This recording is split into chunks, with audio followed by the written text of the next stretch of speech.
We're going to talk about the miracle roller coaster. hmm We are going to talk about the miracle roller coaster. And not just the miracle roller coaster, but all the different miracles and the different ways to create miracles and the different ways to shift your energy to allow miraculous energy in your life in big ways and little ways. So let me tell you, I have this framework of levers of abundance and Yeah, like let's hear different. it. So this kind of like fits in, but one of the levers is luck or synchronicities or optimizing, taking advantage of synchronicities. Yes. Because if you're like trying to do something, let's say trying to buy a house or whatever it is, um, you you could just throw money at the problem, which is kind of how a lot of people approach it. There's like, oh, well, there's a traditional route for buying a thing, but there's a lot of different ways you could get a house. You could win a house in some sort of contest. You could stumble across somebody who like is moving abroad and needs someone to take their house from there's like infinite ways for something to happen. And so Mm, being aware of the different levers of abundance. And so what it sounds like is when I hear miracles, there's just like totally unexpected ways for getting the thing that you're seeking. Well, and I also think it's about increasing the synchronicities in your life and increasing that kind of magic in your life to where it's not just throwing money at a problem or throwing logic at a problem. Or what are some of your other levers? You've got throw money at a problem. Yeah, there's information. There's like Oh, how you can get, research, research, research. Yes. or even creative insight, like creative problem solving. Great. There's gosh, now I should know all these. But the master lever is your network, your people that sort of facilitate opportunities. Um, Mm, there's there's just like also the understanding of the reciprocity of the universe. So like how you give and receive, how you balance the flow with all mm. things. Because some people are really good at being givers, like they're maybe over givers, and some people are great at receiving, but they're not as good at giving. And so if there's some part of that reciprocity balance that's off, the flow itself is going to be impeded. Absolutely. That lever is turned off. Yeah. Yeah. So, the lever that I love the most and that my wife and I teach the most is the lever of leveraging source energy, universal energy, quantum energy, miraculous energy. And to me, all the levers, all the other levers are about working hard. And this lever is about leveraging something that can do so much more for you than your hard work. This is great. I mean, everybody wants to, and it's so funny because like people don't want to work hard necessarily. They want it to be miraculous. And yet it's hard to not work hard. Like I find myself feeling quite comfortable when I'm, in productive mode, so to speak. Yeah. Because it's Feeling because feeling safe. yeah. Yeah. I'm I'm doing an output. I'm putting energy into this. I'm doing everything that I can so that it can turn out. But I think a lot of people can relate to working hard, hard, hard, hard, hard, and still having no results. Yeah. And there's, that common saying that's like, if hard work could get you to wealth, then, your waiters and your waitresses would be wealthy, but they're like, they work super hard, right? But they're limited, in their income is usually capped at some level. 1,000%, 1,000%. But then you bring in the synchronicities of those waiters that are tapped in, tuned in, turned on, and connected to their higher selves, and they're being guided to synchronicities, to opportunities, to different paths. And then also, what did you say? Like leveraging those synchronicities, not just seeing them and being excited on them, but when you get that guidance, having the courage to follow that guidance. Yeah. So where should we start like unpacking this? All right, let's start with where all the miracle energy started. Where we started with Miracle Coaster and how far it's gone, and then we'll go into, kind of where we started, which is how to put it into your daily life. So Rosie and I, she's my wife. We've been together for 10 years. We've been married for almost 10 years in March. Wow, And congrats. yeah, and we'll have been together almost 11 years. So we got married pretty quick after we started dating, which was really fun. So we've been entrepreneurs since we've been together. And I used to own a hair salon. Forgive the hair, I just cut it in the bathroom. It's not up to shape. Uh, so I used to own a hair salon. I've never really had full-time employment from anybody else. I've always just been like, you got this. Like, you don't need to follow the path of the 9 to 5, the path of anybody else. You can create your own life. You can create your own way. And so, I've been a DJ. I've owned a hair salon. And when Rosie and I first started dating, I owned a hair salon.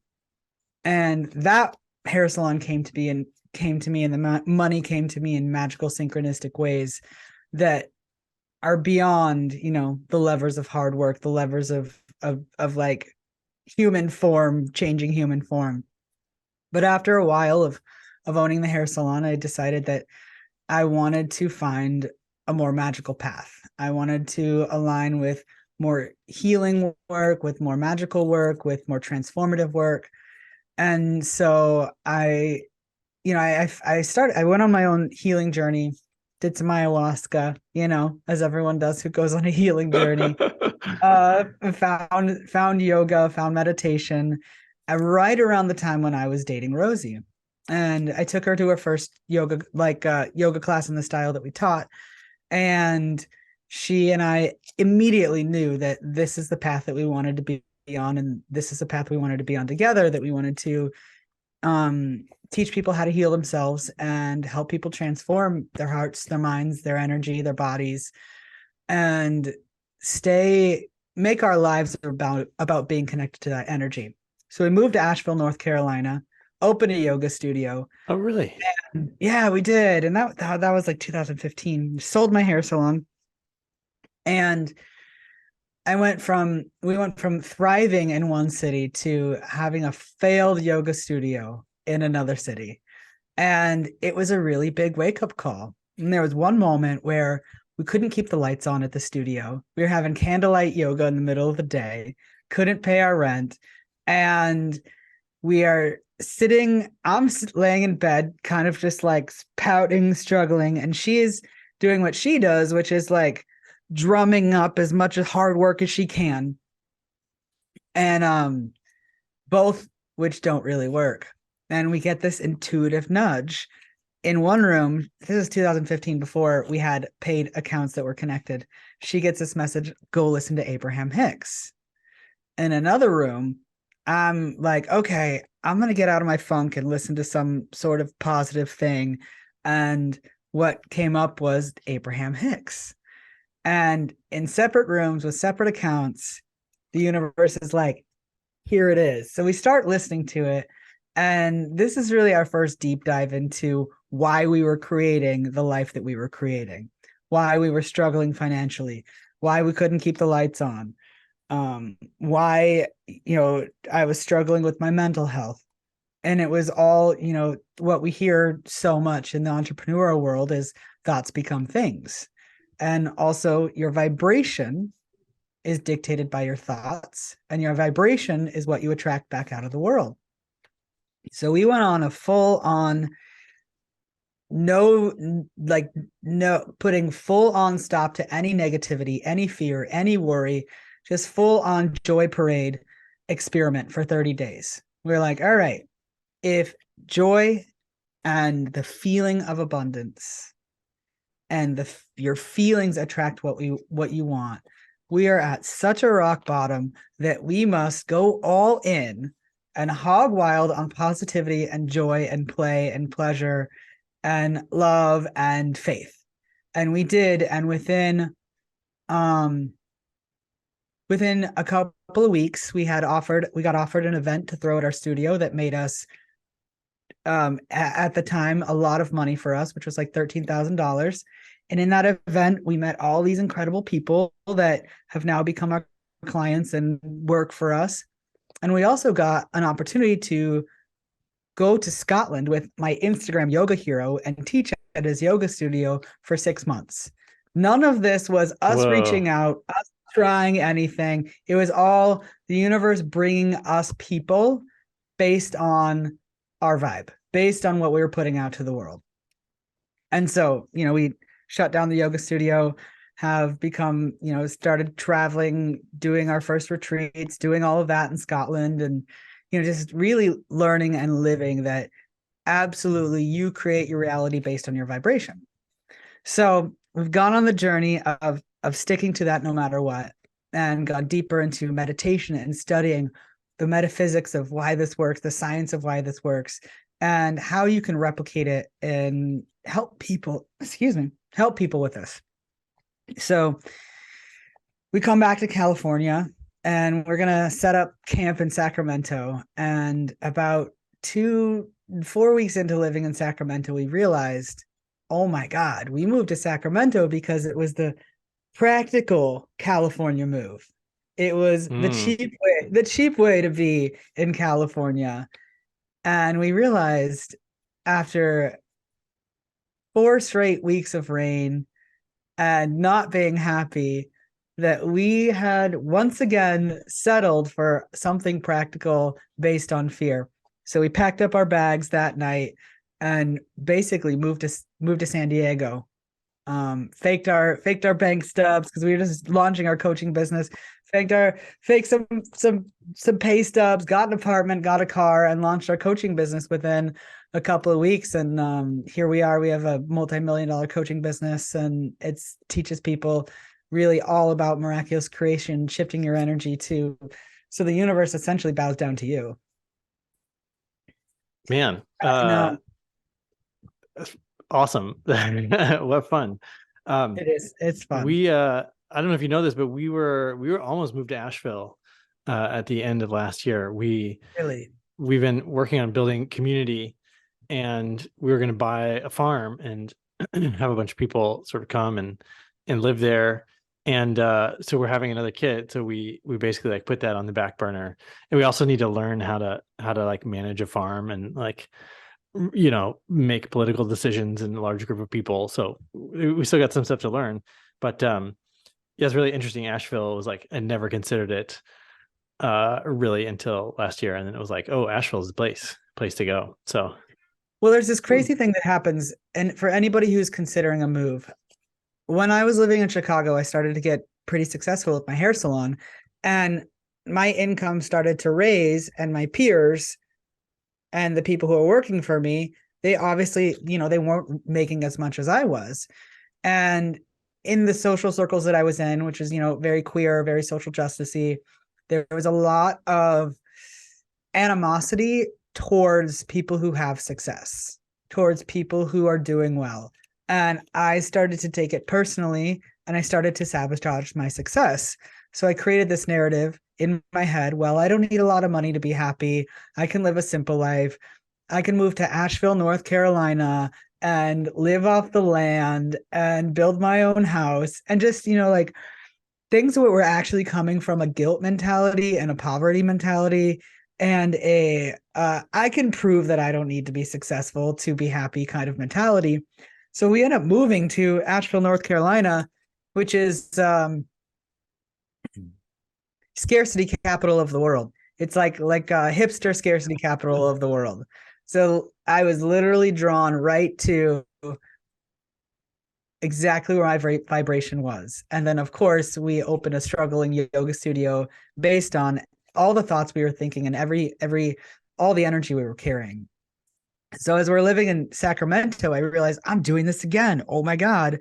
Overnight was like, nope, I'm going to defy this belief and go and choose to live where I want to live and do what I want to do and be who I want to be, knowing I can have whatever I want. So hipster scarcity capital of the world. Maybe it's good that we're not going there. yes.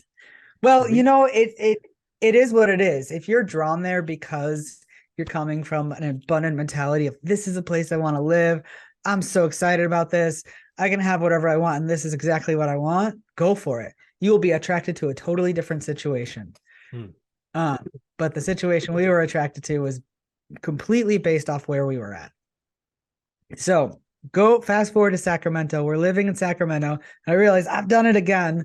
So we pick up in the middle of the night and move to San Diego and essentially create a thriving life based on what we want and knowing that we can have whatever we want.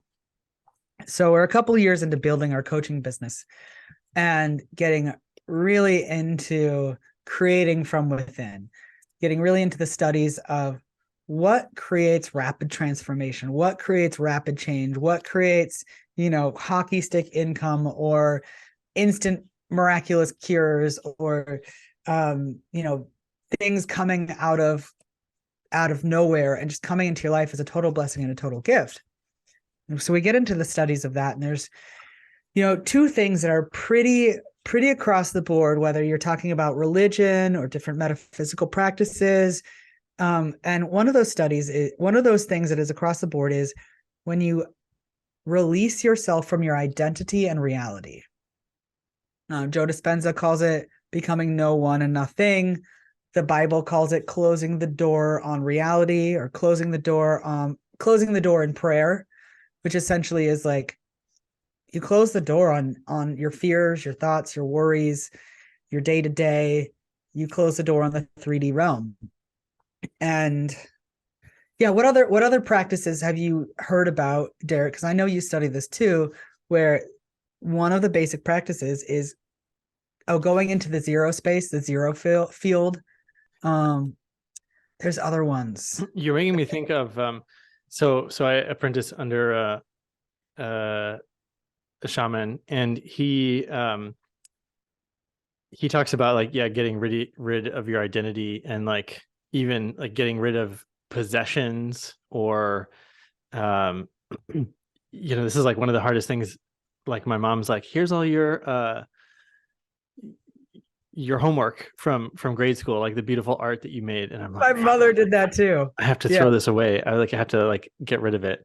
And she was like hoping that I would just like put it in my basement, I think, and cherish it the way that she has for 30 years. And I was like, I have to throw this away. Like, and it was one of the hardest things to do, because I was like, oh, it's so cool to see who I was then. But I was like, if I'm going to be a person with no identity, then I have to like be okay just getting rid of like the most precious physical things. It's true. And it's one of my teachers as well says that the best way to change your change your future is to change your past, because we are a set of repeated actions, repeated thoughts. What we did yesterday, we're likely to do tomorrow. So if you are hooked into the past and your identity of the past and who you were, and having all this physical evidence of who you were as the past, you're actually going to be less likely able to change your future. Actually, there's something you said earlier that I want to sort of re-presence, which is like how in your community, people like didn't want you to get too successful. And it's so interesting, like when other people sort of project an identity onto us, like I find that it's possible to take that on without even realizing it. 100%. 100%. Yeah. Yeah. Community is a huge key in your own transformation. It's a really big piece, is the people that you surround yourself with and what they project onto you. That can be very hard to break out of, or very empowering.